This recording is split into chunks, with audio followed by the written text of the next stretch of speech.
हर हर महादेव, जय श्री शंभु, श्री शिवाय नमस्तुभ्यम। आज हम सुनेंगे श्रावण मास की कथा, अध्याय 30। तो चलिए मन में भगवान भोलेनाथ का ध्यान करते हुए कथा को शुरू करते हैं। 30वें अध्याय में हम सुनेंगे श्रावण मास महात्म के पाठ एवं श्रवण का फल। ईश्वर बोले, हे सनंद कुमार, मैंने आपसे श्रावण मास के कुछ महात्म कहा है। इससे संपूर्ण महात्म का वर्णन सैकड़ों वर्ष में भी नहीं किया जा सकता। मेरी इस कल्याणमयी प्रिय सती ने दक्ष के यज्ञ में अपना शरीर दग्ध करके पुनः हिमालय की पुत्री के रूप में जन्म लिया।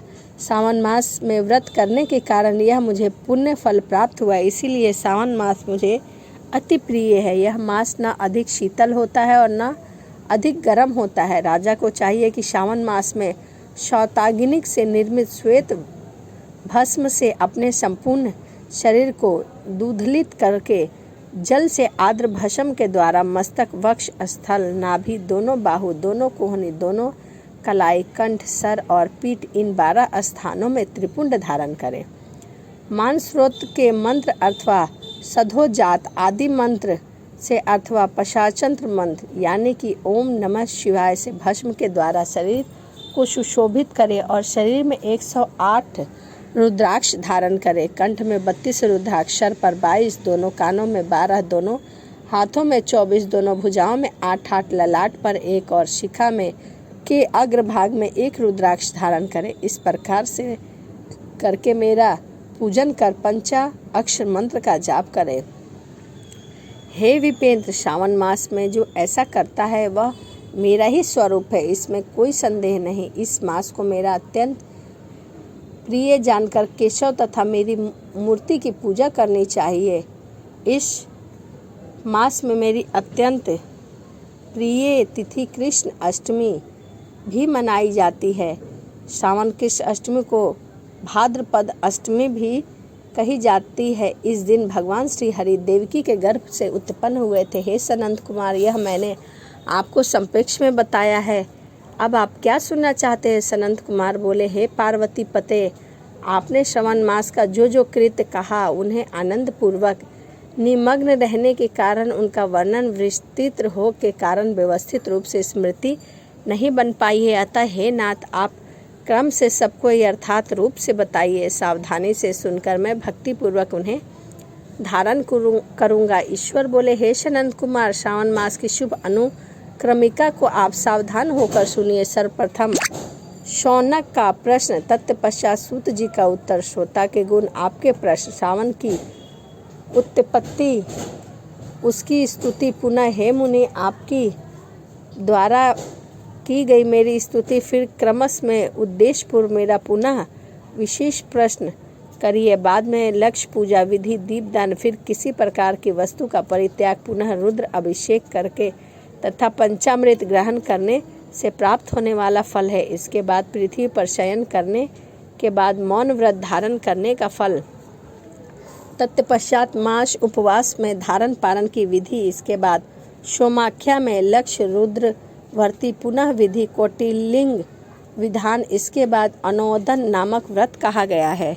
इसी व्रत में हविष्य ग्रहण, पतल पर भोजन करना, शाक त्याग, भूमि पर शयन, प्रातः काल स्नान और दम तथा शम का वर्णन। इसके बाद लिंगों की पूजा करना, जप फल। उसके बाद प्रदक्षिणा देकर नमस्कार करना, विस्तार पूर्वक वर्णन। पुनः बुध गुरु का व्रत। इसके बाद शुक्रवार के दिन जीवंतिका व्रत पूजन। शनिवार को नरसी, शनि, वायुदेव और अश्व धामा पूजन, ये सब कहे गए हैं। उसके बाद रोटक व्रत का महात्म, औदुंबर व्रत, स्वर्ण गौरी व्रत, दुर्वापति व्रत, पंचमी तिथि नाग पंचमी, पष्ठी तथा सुपोदन व्रत। इसके बाद शीतला सप्तमी नामक व्रत, देवी का पवित्र रोपण। इसके बाद दुर्वा कुमारी की पूजा, आशा व्रत। इसके बाद दोनों एकादशियों का व्रत, पुनः श्रीहरि का पवित्र रोपण, पुनः त्रयोदशी तिथि को कामदेव की पूजा। उसके बाद शिव जी का पवित्र रोपण धारण कर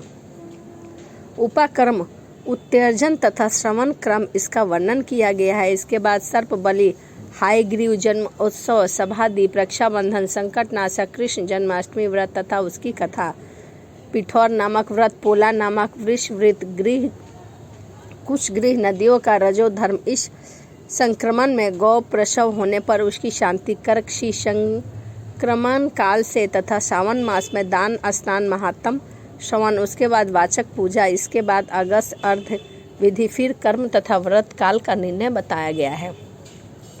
जो सावन मास के महत्म का पाठ करता है तथा इसका श्रवण करता है वह मास में किए गए सभी व्रतों के उत्तम फल प्राप्त करता है।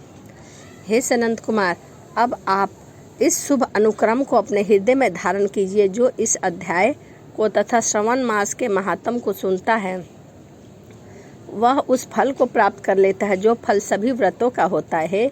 विप्रिय, अधिक कहने से क्या लाभ। सावन मास में जो विधान किया गया है उनमें से किसी एक का व्रत करने वाला मुझे प्रिय है। सूत जी बोले, हे शौनक जी, शिव जी के अमृत में इस उत्तम वचन को आपने कर्णकुटी से पान करके सनंद कुमार आनंदित हुए और कृतकृत्यंद हो गए हैं। श्रावण मास की स्तुति करते हुए यह हृदय में शिव जी का स्मरण करते हुए देव ऋषि श्रेष्ठ सनंद कुमार शंकर जी से आज्ञा लेकर चले गए।